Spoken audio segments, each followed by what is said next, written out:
Patrick, who is President and CEO of the Atlanta Metro Chamber, which I just found out today is 164 years old. I did not realize that the Metro Chamber had been around for that long. But Katie will introduce our three panelists and moderate the panel interviews, and then we'll be back up to hear from questions from our Atlanta Rotary Club members. Thank you.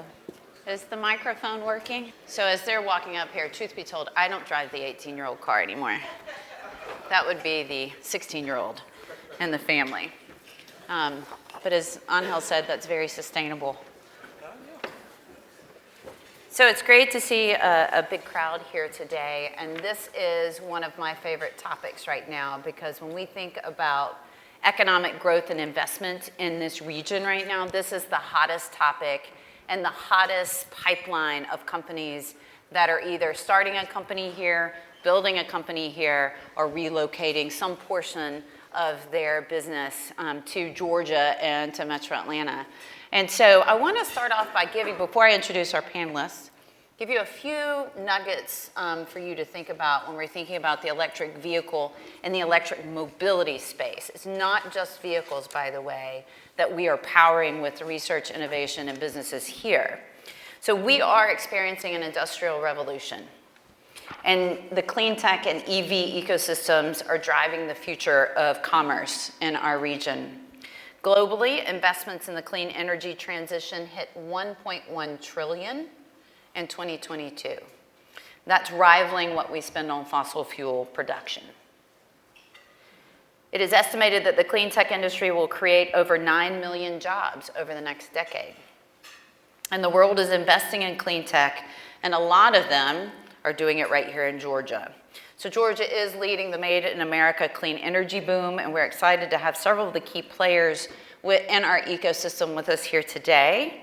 And then finally, Georgia is the #1 state for clean energy investment and projects since the passing of the IRA bill, with $15.3 billion in investment and creating 16,627 new jobs just in that short time frame.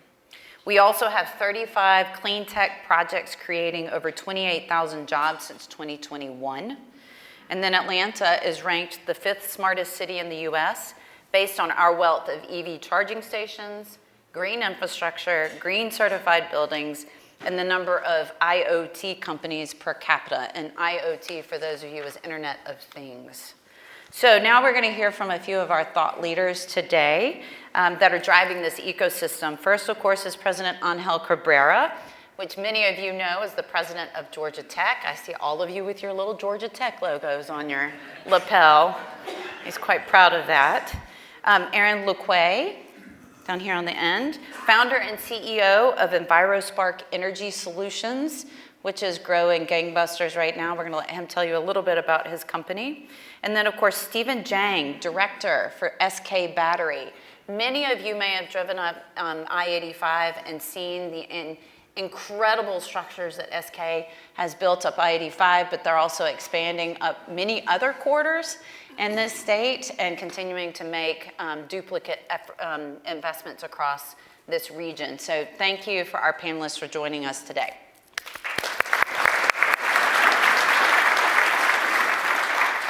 So we're going to play the 2-minute drill.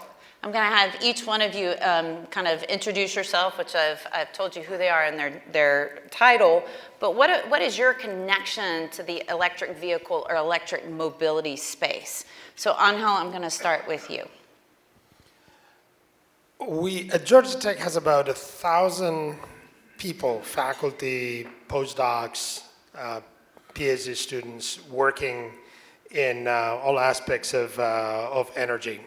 And in what we do is we produce ideas that convince SK to invest in Georgia, and we produce entrepreneurs like Aaron Luque who decide to set up new companies. So that is the role that we play. We have become Georgia Tech, so that you know, because you own Georgia Tech. If you pay taxes in Georgia, you are a shareholder of Georgia Tech.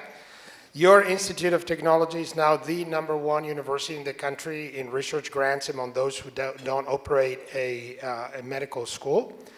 We surpassed our friends in Boston for the first time. In the last 2 years, we've now surpassed them in research grants. A big chunk of that research is happening in all the areas related to energy. And also, we are doing a lot of work in encouraging our faculty and our students to consider setting up new companies, not only to go get jobs with great existing companies, but to create new ones, just like what Aaron and his wife Stephanie have done. And lots of those new companies are happening in the energy space. One of the biggest companies ever set up by a faculty member in our history is Sila Nano, a battery company set up by a faculty member, material scientist, Gleb Yushin, which in the last round they raised $550 million for about a $4 billion valuation, and he's still teaching his material science classes every day. 550 million. Just keep that in mind. Stephen. Good afternoon. My name is Stephen Jang. I work for a small company up I-85. We are the sole manufacturer of the EV cells that go into the F-150 Lightning, as well as the Volkswagen ID4 that's getting manufactured in Tennessee and Michigan.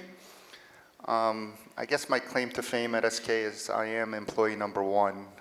So I've seen it all since 2019. The rains of 2019 were delayed our construction, but we're here manufacturing 24/7. We got over 3,000 employees working up at the plant at the moment. We do have a joint venture facility in Tennessee and Kentucky with Ford, and in due time we will be announcing another project in Bartow for another facility up in Georgia as well. Thank you. Aaron. Hi, I'm Aaron LeQuay. Good afternoon. I'm the founder and CEO of EnviroSpark Energy Solutions. We're a turnkey electric vehicle charging provider. So all things electric vehicle charging. If you can name it and it involves refueling an electric car, we do it. Everything from engineering, design, installation, construction, hardware, software, maintenance, and even operation. So we own and operate our own stations as well as building for some of the largest networks in the country. So thousands of stations designed and installed for Tesla Motors, Volkswagen, Rivian, and many of the nation's largest utilities. So it's been really rewarding and such an honor just to be a part of this ecosystem and get to serve these great partners. And we owe a lot to a lot of those larger strategic partners that we've had, including many that are represented in this room, many individuals and companies that are represented here. We wouldn't be where we are today without you folks. So starting with Georgia Tech, where I met my co-founder and wife, Stephanie, during undergrad studies. So the last thing I'll just say is that we're a mission-driven company, so everything that we do is around trying to promote electrification and electric vehicle adoption. There's so many reasons why it's a good thing and a compelling thing to try and make that switch and help speed up this transition towards electric vehicles. And I'm just really honored to be here today and get to share the stage with such an incredible panel. Thank you. So Aaron's company is growing gangbusters as well, and we're proud that you're doing it right here in Georgia. So speaking of Georgia, a question to all of you: why Georgia? Why is it booming? Why are we seeing the growth here? And why are we seeing it in Metro Atlanta? So can each of you talk a little bit about why you think Georgia has become the #1 state for this industry? And maybe Aaron, we'll start back with you. Sure. I think I'd have a two-part answer for this question.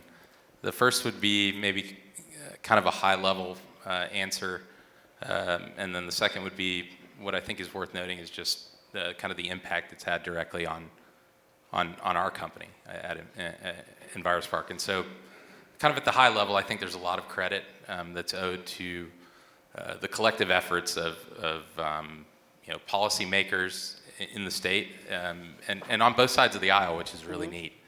I mean, both Ossoff and Kemp both have EV initiatives on the radar, and they're working together towards that. That's pretty cool to promote electrification. But even beyond that, I mean, at the state and all the way down to the local levels, the people that are leading the charge in terms of economic development, you know, the unsung heroes of all of this, I mean, they deserve a lot. Like SK Battery, Hyundai, Rivian, these companies don't, I mean, it doesn't just happen where they just decide, oh, we're just going to go to Georgia. They don't have a dartboard, you know, with state names on it.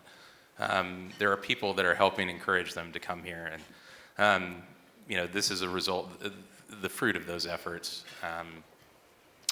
And then lastly, I think, you know, a lot of this doesn't happen without the specifically like the Public Service Commission, Commissioner Eccles, and our premier utility, Georgia Power. The reason I know that is there are so many projects that would have never happened had Georgia Power not helped pay for them and make them, you know, tenable.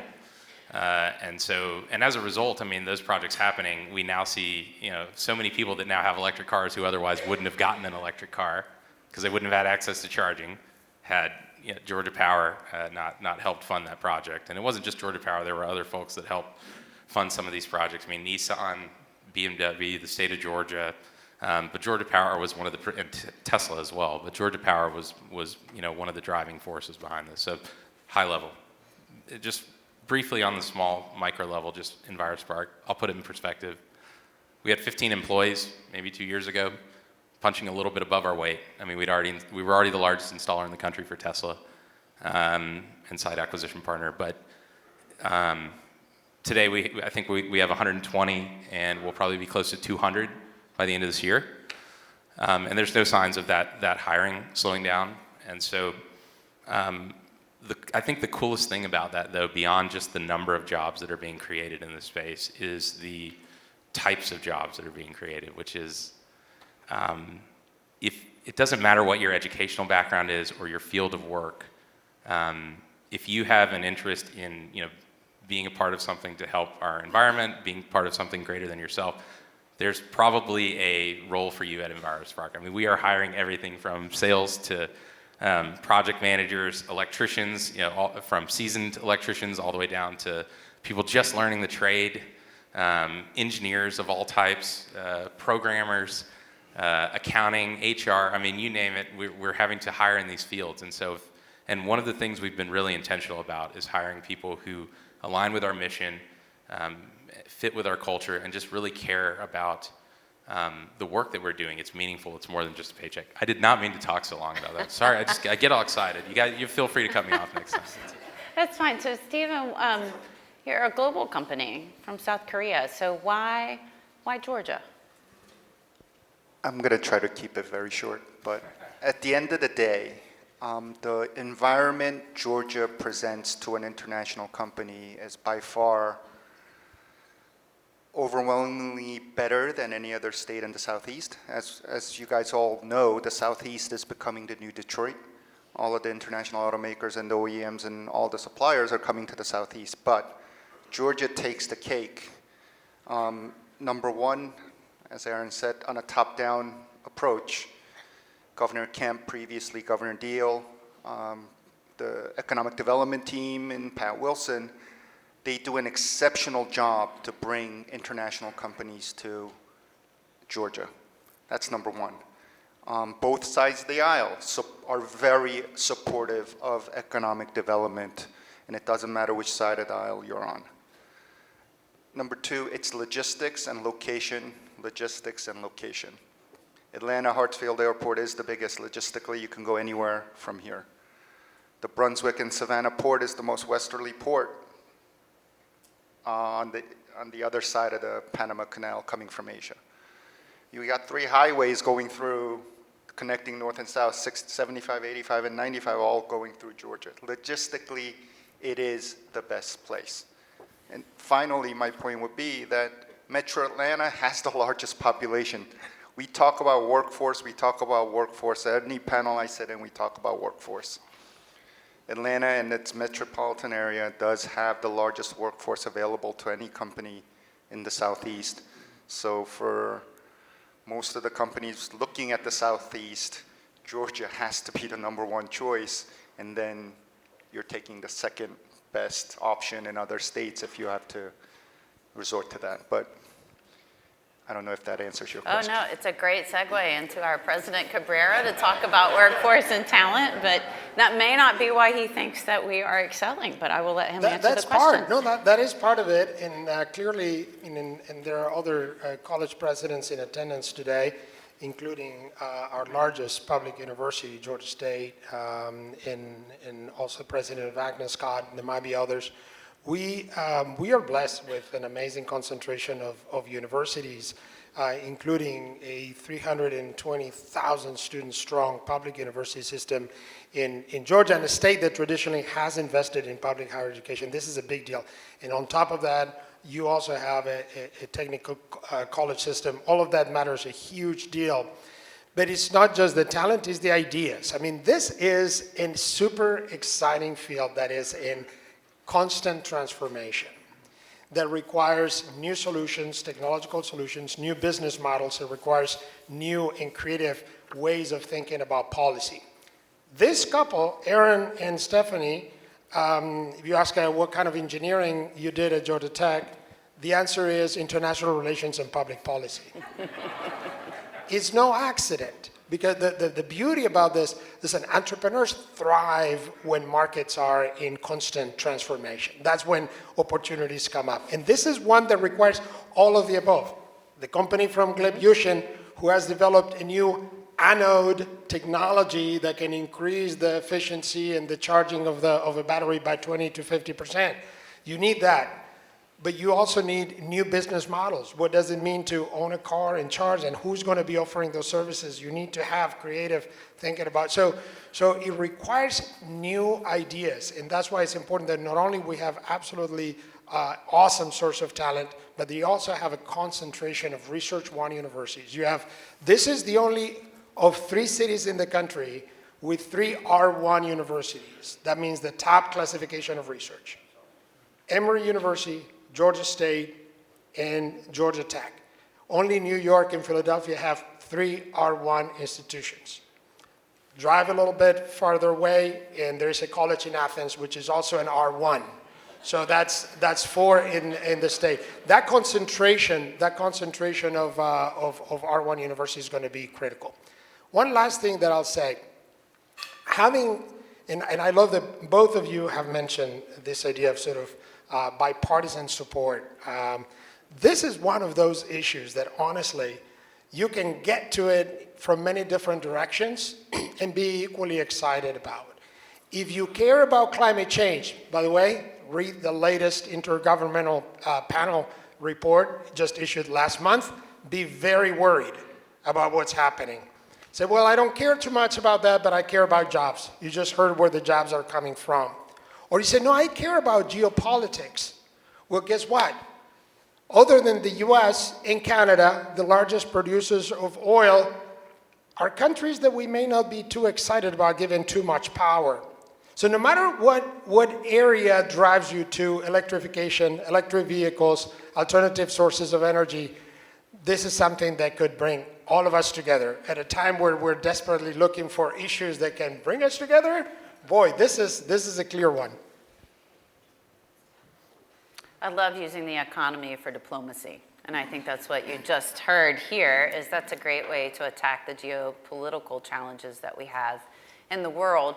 But let's talk about local, Angel.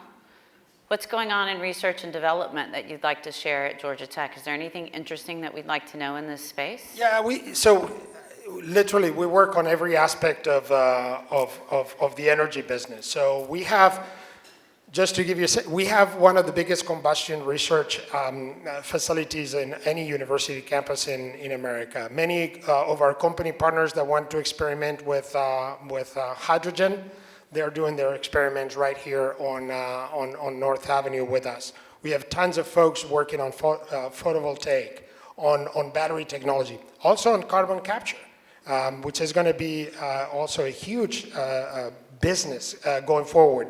How do you bring some of the carbon that we've emitted, how do you bring it down, how do you do something useful with it? How do you synthesize, how do you manufacture new forms of fuel?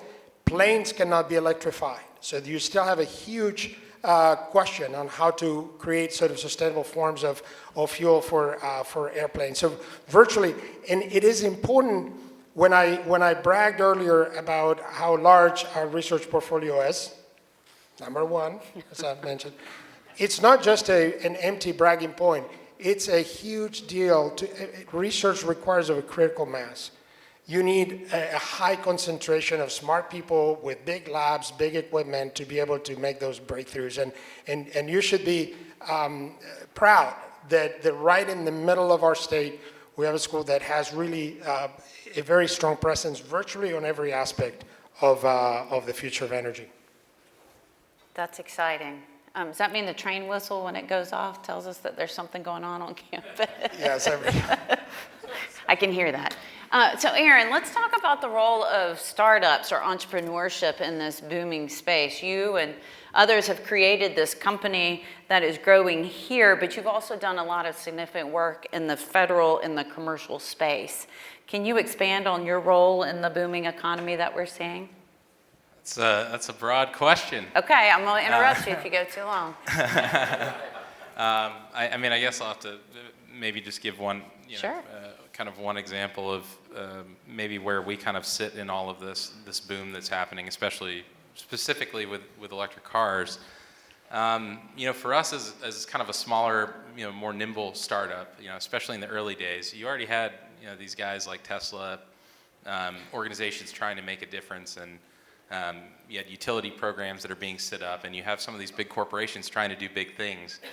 For us, it's always been important to try to sit in a place where we can support these major players that are doing these great initiatives that have aligned interest with us, and that that's not mutually exclusive with growing a business and getting an economic benefit of that. But it benefits them because we can do the things maybe that they can. And so we identified areas where, but we identified areas where we were able to support, the needs of groups like Tesla and Georgia Power, and be an additional resource to do things that would help make their initiatives more successful.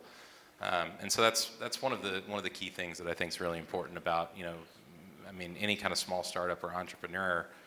Look at the aligned players that are kind of doing what, that are in the same space as you, and see how you can align with them and help them do better, and also further your own mission and your own goals. Yeah, so the word nimble, right? So it's a reason why people with new ideas, et cetera, are able to execute in a different way than maybe some of our larger corporations, which is why it's so important to have innovation and entrepreneurship in our community, because it actually becomes a partner to our larger corporations and helps them achieve their goals as well. So Aaron, that was a great answer for you. It creates more jobs for them and more jobs for us. Absolutely. One quick thing, Aaron, tell everybody how many charging stations you all have installed at this point, and maybe a projection for your company. Yeah, so we're based here out of Atlanta. Atlanta's home for us, and when we were getting started, we thought, man, there's probably more opportunity in California, but why not play a meaningful role in bringing that development here and bringing electrification here? And so we always wanted to make Georgia a beacon for electric vehicle adoption. Specifically, the number, I think we're responsible for somewhere around 7,000 stations installed coast to coast. So we've helped build a lot of the national networks that if you have an electric car and you're charging up somewhere on a road trip, there's a decent chance, we may have designed, maybe even found that site, designed the solution, and did all the construction work, and even provided the hardware or software that's powering the station. So pretty cool place to be. Right, so it's not just installing the station, it's all about where it needs to be and how it fits with the consumer, all those types of things. So Stephen, one question about SK. So you all are building out and supplying batteries. Give us some perspective on the evolution that you have seen in battery technology, and why it is important for you all to be doing that here. Let me start by saying that currently we are manufacturing what's called a lithium-ion battery, and that's the most economically viable solution for EVs at the moment. We get asked about solid-state batteries, we get asked about hydrogen fuel cells, etc. everything is currently available. You can make solid-state batteries right now. You can make hydrogen-powered cars right now, but it's just cost. Lithium-ion battery is what's economically viable to put into cars at this moment. We can put in you can make hydrogen cars. Aaron can make the hydrogen charging stations, but it's going to be $1 million a car, $2 million. I don't know what the exact cost is. It's not viable at the moment, but the technology is already there. The folks at Georgia Tech are researching beyond that now. It's that kind of technology is just bringing down the cost at this point. So the evolution I see, and I say this all the time everywhere I go, when you look at Back to the Future and the flux capacitor, that was only a dream. It is what's happening now. When that train goes to the future and comes back, they put banana peels in it. It's going to happen, I think. But it's all the research at institutions such as Georgia Tech that's researching this to find cleaner, more energy efficient ways to power everything we know. And we're all in a part of an ecosystem that is trying to clean up the world at this point. Phenomenal. So I know we're about ready for some questions, so I'm going to close with one question to all of you. So you have a room full of both business and community leaders. So are there partnerships that can help move the needle forward in this space? And how can this audience help you in that way? That's a loaded question. Maybe, Stephen, I'll go to you first. Manufacturing is changing. Our manufacturing is extremely clean. The way you know manufacturing is no longer. Our facility is cooler than this, and it's drier than this. Wow. It's very safe. It's not the manufacturing. It's not the assembly line manufacturing that we're used to. I think we need a paradigm change in terms of manufacturing across the board, because this advanced manufacturing movement that's happening across America, and our type of manufacturing is only currently seen in battery plants, maybe semiconductor plants, and a handful of pharmaceutical plants. And it's something that we need to grow, because that's where manufacturing is going. And Georgia puts itself in a very ideal place with all the dual enrollment, college and career academies, technical colleges, and the universities all are pretty much aligned to move into that space. So what I need help would be go preach. Manufacturing is not what it used to be. And I think it is the future, this advanced manufacturing. America has it. We have the industrial base. We just need to change it anymore. We don't make stuff. The robots make the stuff. We just need to control the robots. Aaron or Angel, anything to add to that, or are you ready for questions? Up to you. I mean, I'll give the short answer. Just people used to say, like, who's your ideal partner, or kind of who's your ideal, and jokingly I would say, I mean, anyone with a parking lot. I don't know, like literally, like if anyone has a parking lot. I mean, but in all seriousness, our mission is to make charging as accessible to as many people as possible, and so, and there's a lot of ways that we can do that. That a lot of times will provide a benefit to the partners that we work with. So I'll keep it. I'll just add. This is not. I think Georgia Tech has some parking lots too. Last time I checked, This is not a silver bullet revolution. Like someone is going to have this technology and is going to manufacture this and they're going to own the market. This is a whole ecosystem transformation. It can only be done through partnerships and by building. I think what we see now is that Georgia has a huge claim at beginning to plant the pieces of that puzzle, right? You have anybody from Governor Kemp, who's helping us bring some of the top investors to the state, legislators that are keeping a business-friendly environment, who need to be super creative, thinking about what changes in policy may help us have that edge, to the technical colleges producing the workforce, your colleges, your research, everybody can play. Everybody can play, can benefit in this space, and honestly, everybody has to be part of this if we're going to claim that sort of top role in this world. So my first question, Aaron, is if you have any extras in the back of your car, because we could certainly use a few for this parking lot here. We are missing them here, actually. Ah, So unless they're hiding someplace that I haven't found. So we're going to start with our Rotary Club members. Any questions from Jeff and then Taya? Yes, I teach at this way to business school, but I have a program for business, public policy, and government. So glad some people succeed in that. But let me play devil's advocate. You know, it seems like we started off with an assumption that EV is the cleanest thing. But doesn't it matter what is generating the electricity? I mean, other than Tesla, which sees its growth in China, I think every other company, EV company, is in China. And I assume they either use coal, and they have dirty coal, high sulfur, or if they use hydro, they're building dams and flooding villages. Whereas with gas power, I'm not arguing for them, I'm just playing devil's advocate. We are trying to bring in more and more of these cafe stickers, more miles per gallon. So is it so clear? It seems to depend on what we're generating electricity with. Maybe if we use those small nuclears, which seem efficient, it would be a different story. who wants Yes. to take that?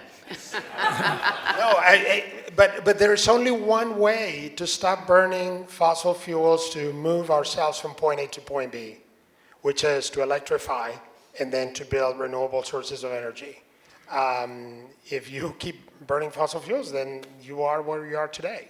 Of course, it's not enough, but it's absolutely an essential piece of the puzzle. You could have a whole panel on that discussion, but yeah, the answer is it depends. I mean, and there's a lot of different considerations, and there's different things that are important to different people that go into. It's not just about how it's produced, but it's where is it being produced. So when I say that, I mean some people. You know, one of the things that was really compelling to my wife and I that seems to be important to some people but not others is that there's a direct, real, statistical, objective correlation between respiratory illness and death and air quality in cities, urban centers like Atlanta. And so every time you swap to an EV, even if it's being produced with coal somewhere else away from our urban center where it's not being combined with all of the emissions that are coming from combustion vehicles, if one less kid gets asthma, you know, in our minds, we've done something meaningful. And so, I mean, again, everybody has different things that are important to them. And so, and again, you could have a whole panel with discussions on points just like that. Taya? I'm going to take Jeff's question because he's the one that brought it up. What about distance? I mean, if I'm driving to the coast and I can't make it in my car, I don't want to stop for 6 hours and plug in. That's just not viable. Where are we going with battery technology Well, in my car? Battery technology in my car. That's my first question. My second is, you worry about where you're going to get the natural resources. You know, there are a lot of political, socio-political issues with getting the resources, particularly from other countries. so Stephen and then Aaron. We can currently make cars that go 1,000 miles on a charge, 2,000 miles on a charge, but it's a matter of how many battery cells you want to put underneath your car. I think that technology is available, but it doesn't make economic sense to put 1,000 miles worth of cells underneath your F-150 or whatever it may be. I think this will help Aaron a bit. We need more charging stations. The range anxiety is not about how far the cell goes and the car goes. You cannot drive 7, 8, 9 hours straight anyway. You do have to rest. And a lot of these cell technologies and charging technology is available where you can charge up to 80% in about 15 minutes. That's your bathroom break at a rest stop. It's more charging network infrastructure rather than the range anxiety in a cell. And I think, you know, the highways are great, but you know, we need more charging stations.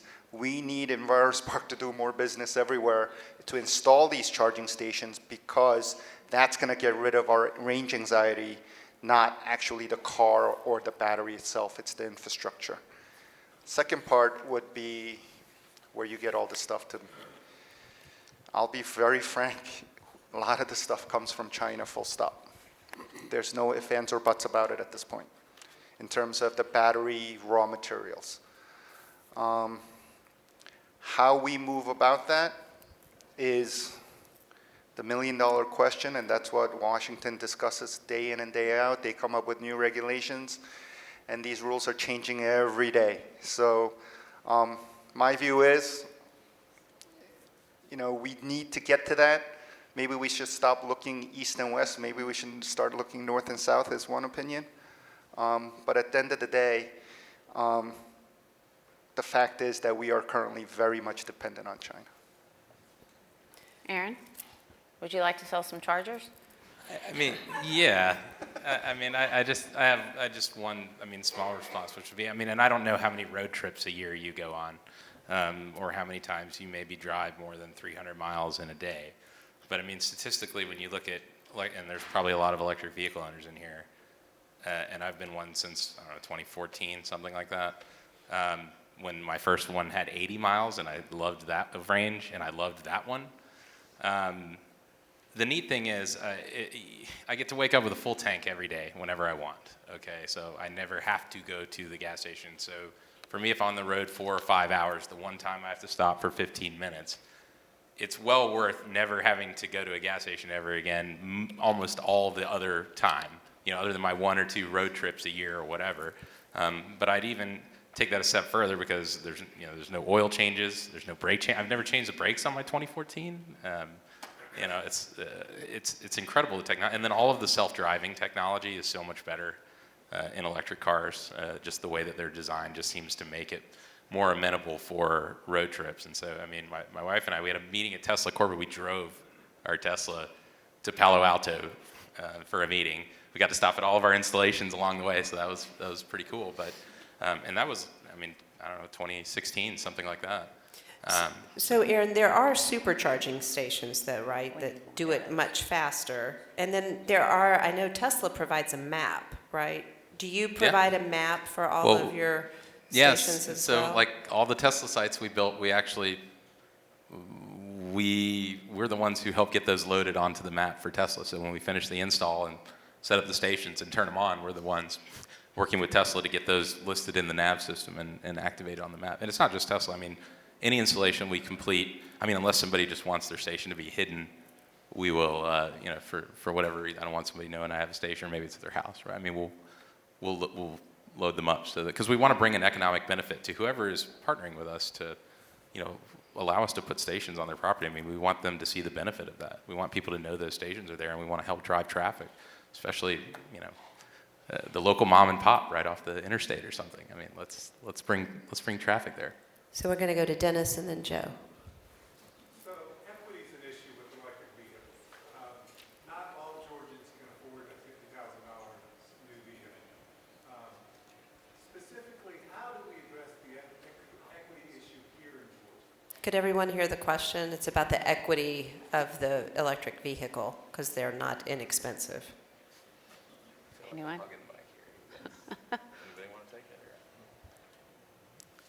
It's not an exact answer, but currently the EV tax credit is very limited at this point.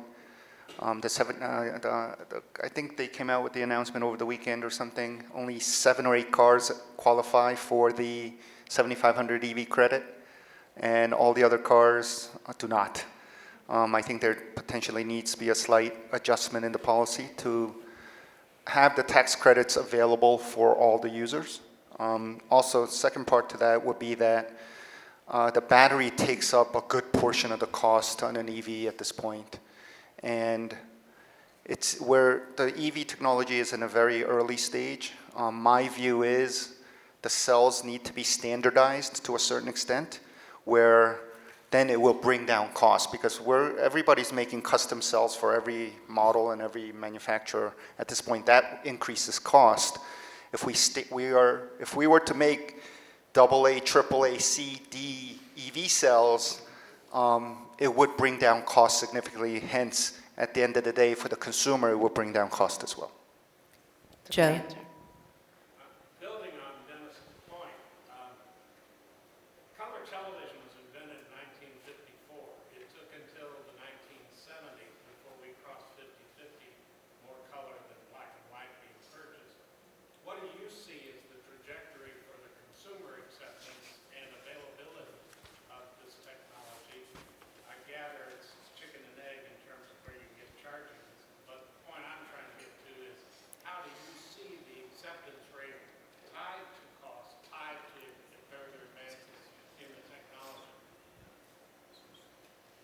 Go ahead, Angel. No, I just looked up the numbers before I got here. And in January, I think there were 1.2 million live vehicle registrations in the country. Of them, 7.1% were electric vehicles. So it still seems modest. Last year, it was 4.3%. The increase in number of vehicles from one year to the next was 74%. So, I don't know exactly when those curves cross, but just by looking, what market can you invest in right now that is giving you a 74% year-to-year growth? I would definitely Would you bet on invest? this market, yeah. So how many of your businesses have EV charging stations available? All right. And what is the cost for a charging station? The answer is it depends again. It, Are you a politician? no, I don't want to be, but it's like how quickly is, so that's part of what we see our responsibility when we're working with somebody to consider putting something in on their property is what types of vehicles are we going to be charging and how many vehicles and how quickly do they need to charge? That's the difference between a $500 installation and a $1 million installation. It's that extreme. Just based on a lot of different factors. How far is where we're going to put them from, where the power is, and we do all of that. The reason we do all that in-house, the reason we have our own engineers, electricians, and designers, and everything in between is because we want to make sure that we create the optimal solution for our client that meets their needs based on who's going to be using those stations and getting the most economic benefit for that. So I have to give You- this you last better give some. question to Lonnie. I don't know if you guys know Lonnie Do you know Johnson, Lonnie? who is a patent holder, inventor, robotics, batteries, and the super soaker. But we're going to give this last question to Lonnie because he's actually working on a battery right now. Yes, yes. You better, Lonnie. So what do you do with the charging stations? What do you do? Do you ever consider generating power? Huh? You have challenges where you want to locate a power station, but there's no power available. It's a great question, and it's not super uncommon. We get that one, and we actually have solutions for that. So for off-grid, there are ways to set up, something like a solar canopy that will, take in Aaron, solar. Could you repeat the question? The question was, it was a technological one about are there ways to generate local power to support the stations versus, pulling from the grid, right? Was that so?